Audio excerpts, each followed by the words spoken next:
Herzlich willkommen in, sage ich jetzt mal, unserer Matthäuskirche als ehemaliges Kirchenvorstandsmitglied und als einfaches Gemeindemitglied. Ich bin also auch, was die Gemeinde angeht, ohne irgendeine offizielle Funktion hier. Möchte auch, ich bin im Hauptberuf Sozialethiker, aber ganz gewiss kein Spezialist für diese Bodenfragen und möchte sozusagen jetzt hier den Anwendungsbezug und das praktische Beispiel ein wenig beisteuern, also wie das immer so heißt, ein Narrativ hier einbringen, an dem man vielleicht das eine oder andere gemeinsam sich klar machen kann oder vielleicht auch nicht.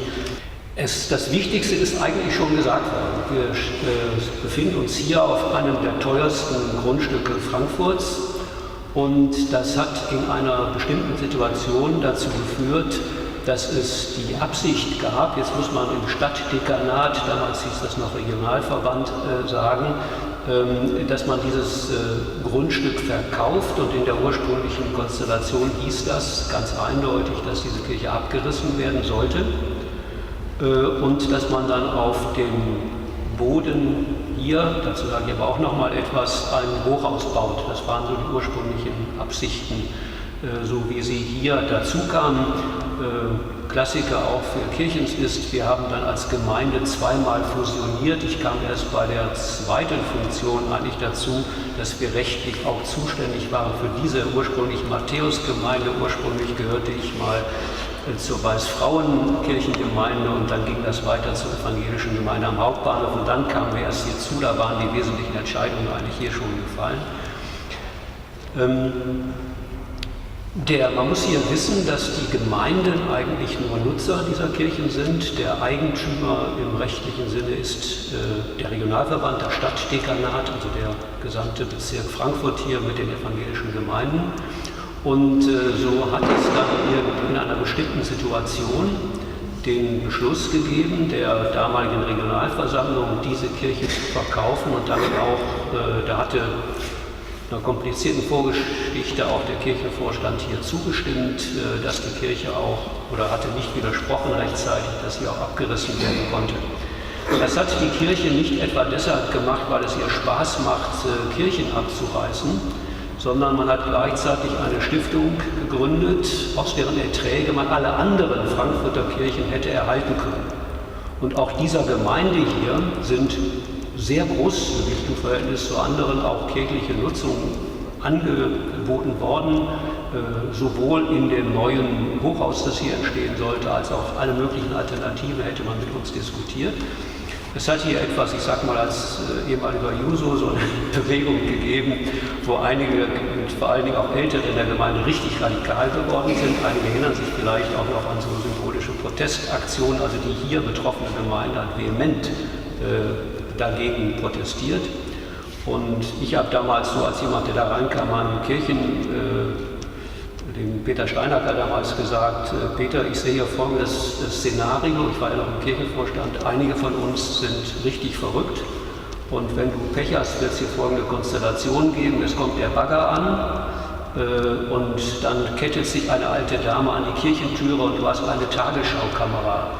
Das vor dem Hintergrund der Tatsache, dass gleichzeitig der EKD Werbung machte mit einem Foto, wo dieses goldene Kreuz vor dem Hintergrund der Banken leuchtete. Daraufhin habe ich prognostiziert, diese Kirche wird hier nie abgerissen werden und so ist das dann in einem sehr komplizierten Verfahren auch gekommen. Ich mache mal die lange Geschichte kurz. Das Ergebnis von langen Verhandlungen und von komplizierten Gerichtsprozessen ist eigentlich dann so gewesen, dass wir mit dem Regionalverband, die Gemeinde, dass es eine Vertragsgrundlage gibt, die besagt, dass die Kirche zwar abgerissen werden kann, ich habe dann ich bin Zwilling, so vom Sternzeichen her, der Gemeinde intern klar gemacht, warum protestieren wir eigentlich, weil wir diese Kirche hier nutzen wollen.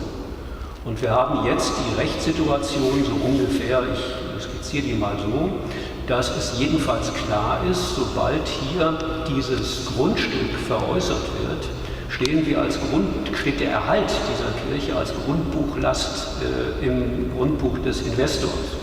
Was die paradoxe Folge hat, ich bin ja dann dabei auch zu erklären, Kapitalismus ist kompliziert. Diese Kirche hier ist mit diesem Rechtsgrundsatz die am besten erhaltene Kirche, die sicherste Kirche in Frankfurt, weil kein zukünftiger Beschluss des Stadtdekanats sozusagen nochmal dazu führen kann, dass mit einem Mehrheitsbeschluss der Nicht-Betroffenen diese Kirche dann abgerissen wird. Das ist ganz grob jetzt die jetzige Rechtssituation. Für die Folge ist interessant, dass damit ja sich abzeichnete in dieser Situation, und das ist auch ein Grund, warum wir hier so zusammensitzen, wie wir hier zusammensitzen, dass man, wenn man mal überlegt, wie macht man das, was anschließend hier stattfindet, der Besitzer hätte, wenn man sich dieses Gebäude vergegenwärtigen, im Untergeschoss Reisebüros oder sowas einrichten können, denn wir haben nur das Nutzungsrecht für dieses Obergeschoss. Außerdem wäre es unvernünftig gewesen, das hier auch dann nur sonntags oder irgendwann für Gottesdienste zu nutzen. Also man braucht sowas wie eine Betreibergesellschaft. Dann gibt es ein gemeinsames Interesse daran, diese Nutzung hier attraktiv zu machen, auch für die Gemeinde attraktiv zu machen. Und alles dies hat dazu geführt, dass wir das, was Sie da auch sehen, Matthäus macht Programm, dass wir gesagt haben, wir testen mal aus, was eine Betreibergesellschaft machen kann, nämlich hier ein interessantes Programm zu machen. Wir haben hier eine sozialdiakonisch sehr engagierte Gemeinde. Ja, wir wollen genau solche Fragen, die Sie uns betreffen, hier diskutieren, in der Art und Weise etwa, wie wir das hier auch machen. Wir wollen aber auch viele andere Dinge machen. Intern entstehen dann solche Probleme, dass damit man das tun kann, muss die Kirche ungefähr so aussehen wie hier. Die stand aber vor der Kirchenbänke. Und in dem Moment, als wir beschlossen haben, Kirchenbänke kommen hier raus und etwas anderes kommt hier rein, gab es hier spezifische innerkirchliche Widerstände, die waren auch nicht von Pappe, das kann ich auch dazu sagen. Also das ist ungefähr die Rechtssituation, die wir haben. Gegenwärtig ist die Rahmensituation klar und unklar, denn diese Konstellation ist auch schon einige Jahre her. Und wer das hier in Frankfurt mitverfolgt, weiß, wie umstritten die Art und Weise ist, wann und wie hier gebaut ist. Also nach meinem Kenntnisstand, ich habe keinen speziellen, ist alles noch in der Schwebe. Der Grund ist Nutzungsrechte können kompliziert sein. Es gibt in Frankfurt ein Beschattungsrecht, ich glaube am 31. Juli 12 Uhr, wo da der Schatten hinfällt.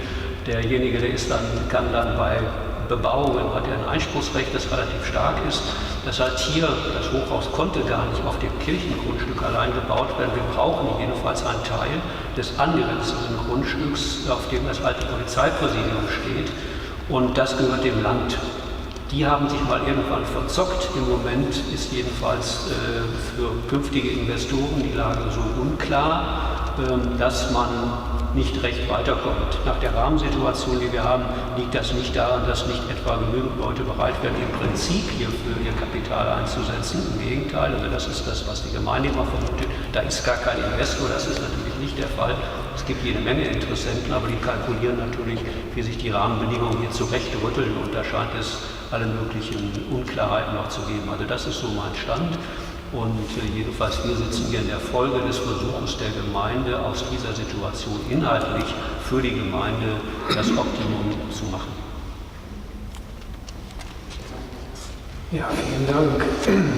Das waren die Begriffe Klarheit und Unklarheit. Ja. Wie kommt das an, eine solche Situation? Ist das jetzt spekulativer Boden?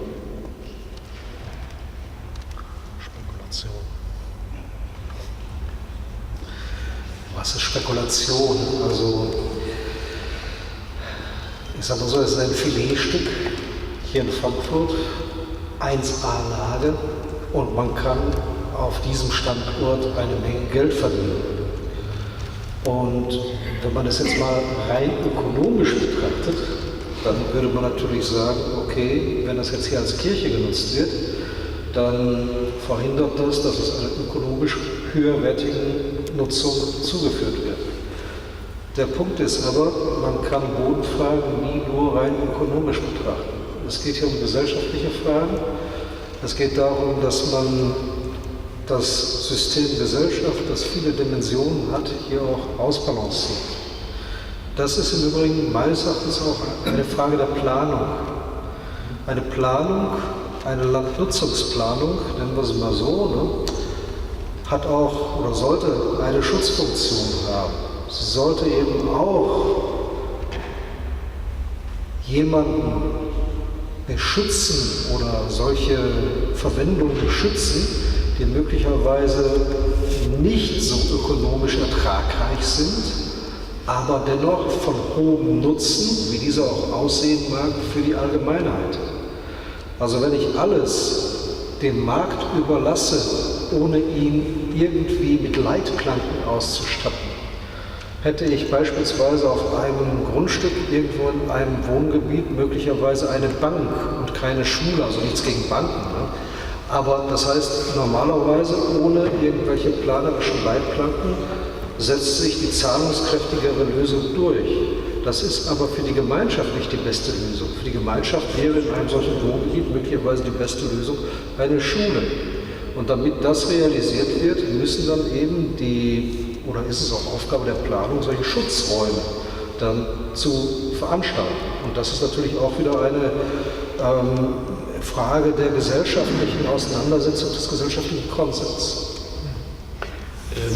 Wie das konkret hier aussieht, kann ich an so ein paar nachgeschobenen Beispielen nochmal erläutern. Das eine ist in der Tat zunächst so, dass es so aussieht, so wird auch teilweise gerechnet, dass alles, was hier verloren geht, dadurch, dass die Kirche nicht abgerissen werden darf, dass das durchaus natürlich auch von Investoren kalkuliert wird. Genauer ist es aber eigentlich das, was kostet uns das, diese Kirche zu erhalten. Zu den Auflagen, die hier dazu gehören, neben den rechtlichen Rahmenbedingungen gehört unter anderem auch, dass wir hier, wenn Sie die Straße mal beobachten, eine 30 Meter Bebauungsgrenze haben. Die Traufhöhe hier sozusagen an der Straße gilt ja auch für das PwC-Gebäude, liegt bei 30 Meter. Der Kirchturm ist natürlich eine klar definierbare Ausnahme. Dann steht die Fassadenfront, so wie sie jetzt besteht, einschließlich dieses maroden Polizeipräsidiums unter Denkmalschutz. Das heißt, das darf gar nicht verändert werden. Das sind Einschränkungen.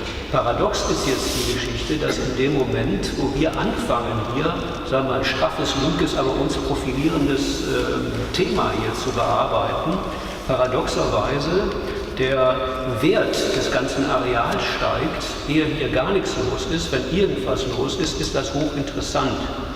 Was mich richtig verblüfft hat, ich habe ja auch mal gedacht, Kapitalismus hat seine eigene Rationalität, ist der hohe Wert des Symbolischen. Die Bebauung, das, wo wir zustimmen mussten, dazu gehört auf jeden Fall, das war für die Gemeinde hart, dass diese Kirche verkürzt werden wird, ungefähr bis zu dem Raum, wo wir jetzt die Empore da sehen. Das ist natürlich ein harter Schlag. Einerseits, wobei man aber wissen muss, diese Kirche war nach dem Krieg fast völlig zerstört, die ist ja erst wieder neu aufgebaut worden. Andererseits, das, was Sie da auf dieser von mir aus rechten, von Ihnen aus linken Seite sehen, das ist eigentlich ein Fake.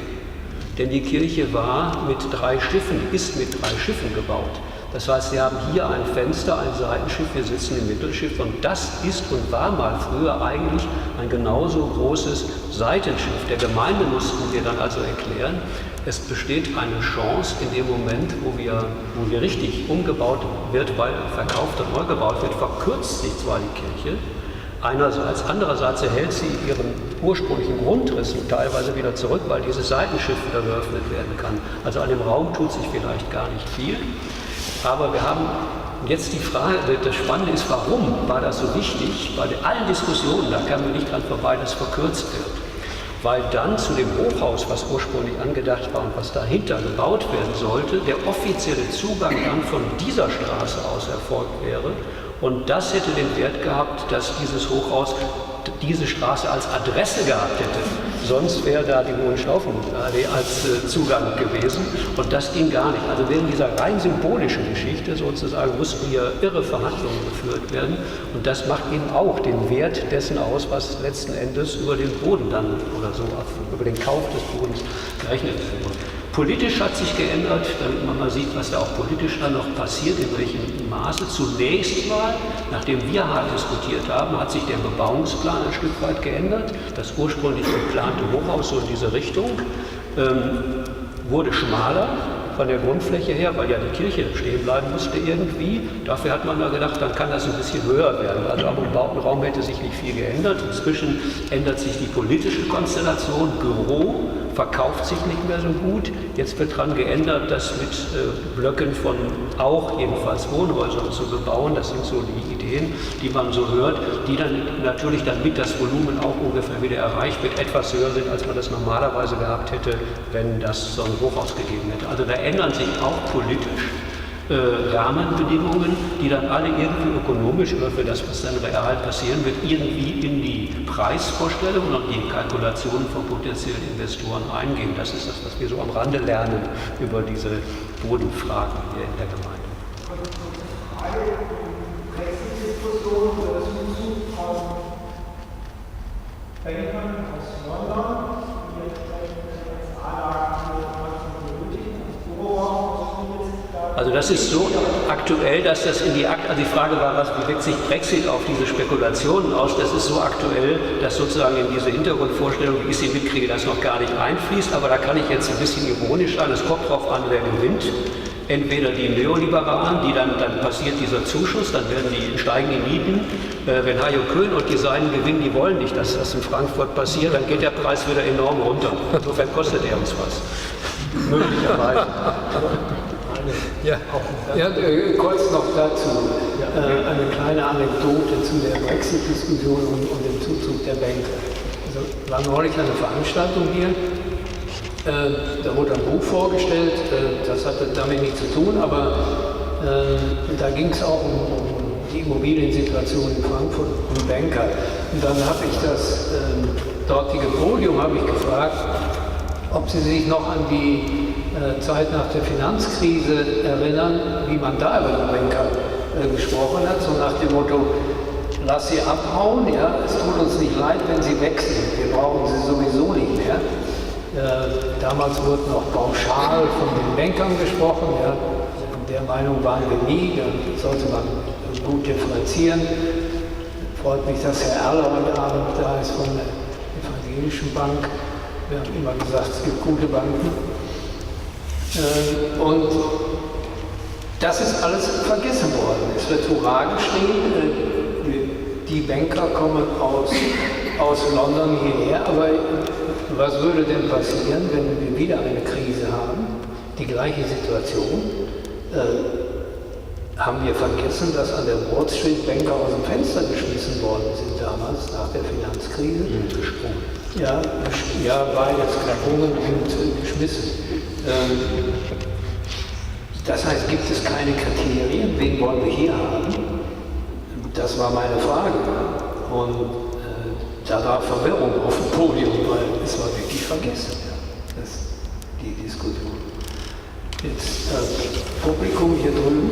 Eine ganz kurze Frage, und zwar hat man eigentlich überlegt, in der Art wie im Sony-Sender in Berlin, da wurde ja, ich glaube, es war ein altes Hotel, das wird überbaut. Ja, und ich meine, so etwas könnte man hier ja auch machen. Ich habe konkret ganz früh schon vorgeschlagen, ich dachte da an Beispiele aus den USA, dass man in ein anständiges Hochhaus so eine Kirche einfach einbauen kann. Das ging wegen des Denkmalschutzes und der Traufhöhe schon nicht. Ich war ja damals noch naiv, das hätte nie geklappt, weil die 30 Meter Traufhöhe das verhindert hätte. Das Hochhaus sollte ja auch nicht genau hier stehen, sondern immer schon, nachdem hier abgerissen worden wäre, etwas versetzt da rein. Wegen dieser 30 Meter Höhe. Dann hätte das so ähnlich machen müssen wie PwC. Das war eigentlich das Vorbild. Auch da hätte man natürlich irgendwas, den Turm integrieren können oder sonst was, aber die Diskussion ist daran vorbeigegangen. Ein Beispiel zu den zuziehenden Bankern, als ich vor 20 Jahren nach Frankfurt gezogen bin, da erzählte die Maklerin, mit der ich damals versucht habe, hier eine Wohnung zu mieten, wie so in dem Bereich, wie so ein Professor, da waren so knapp an einem bestimmten Grenzbereich der Miete, was da den Markt ausmachte. Damals waren die da gerade dabei, Investmentbanker gruppenweise aus den USA einzukaufen und hier Mietwohnungen für die zu besorgen. Da erzählte mir die Maklerin folgendes Gespräch: Die Bank ruft an und sagt, wir brauchen zum so und so vielen 20 gute Mietwohnungen. Da hat die dann nachgefragt, wie hoch darf denn der Preis sein? Da kam die Antwort, ich glaube, Sie haben uns missverstanden. Das war völlig wurscht. Und das hat also in einem bestimmten Segment die Mietpreise absolut kaputt gemacht, weil ihr das wirklich egal war. Marktwirkung.